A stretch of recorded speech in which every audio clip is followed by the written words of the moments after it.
Langkah terakhir ke masjid. Halim bukan pemuda yang taat. Sejak kecil, azan baginya hanya suara latar yang sering diabaikan. Ia lebih sibuk dengan duniawi, lebih nyaman dalam kebisingan daripada dalam sujud. Solat itu nanti saja, kalau sudah tua. Begitu pikirnya setiap kali ibunya menasihati. Namun, malam itu berbeda. Malam pertama sekaligus terakhir kalinya Halim masuk ke masjid. Tubuhnya ditemukan tak bernyawa di kamar kosnya. Wajahnya membiru, mata terbelalak, seolah melihat sesuatu yang mengerikan. Kabar kematiannya menyebar cepat, mengundang bisik-bisik dan ketakutan di antara warga. Jenazahnya dikafani dan dibawa ke masjid untuk disolatkan. Tempat yang selama ini tak pernah ia datangi, kini menjadi saksi kepergiannya. Namun, sejak awal ada yang janggal. Saat jenazah diletakkan di depan saf, suasana masjid terasa lebih dingin dari biasanya. Lampu-lampu berpendar aneh, seakan-akan nyala mereka terganggu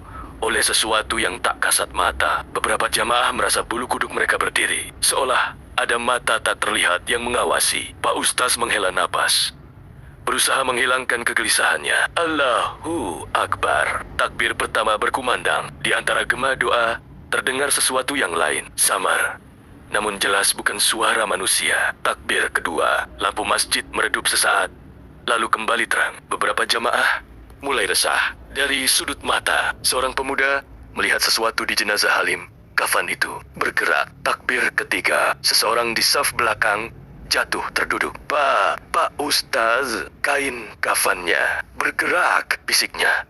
Nyaris tak terdengar. Pak Ustaz menelan ludah, melanjutkan takbir keempat. Kali ini, semua mata tertuju pada jenazah. Kain kafannya semakin terlihat meronta, seperti ada sesuatu yang berusaha keluar dari dalamnya. Tiba-tiba, jeritan melengking menggema dari dalam kafan. Bukan suara manusia, serak, dalam, penuh penderitaan. Masjid seketika berubah mencekam. Beberapa jamaah melangkah mundur, sebagian lagi membeku di tempat. Pak Ustadz dengan suara bergetar membaca ayat suci. Suara jeritan itu semakin menggema, memenuhi seluruh ruangan. Bayangan-bayangan di dinding menari tak wajar, seolah ada entitas lain yang berusaha keluar. Kemudian, mendadak semuanya hening. Kain kafan itu kini diam. Masjid sunyi.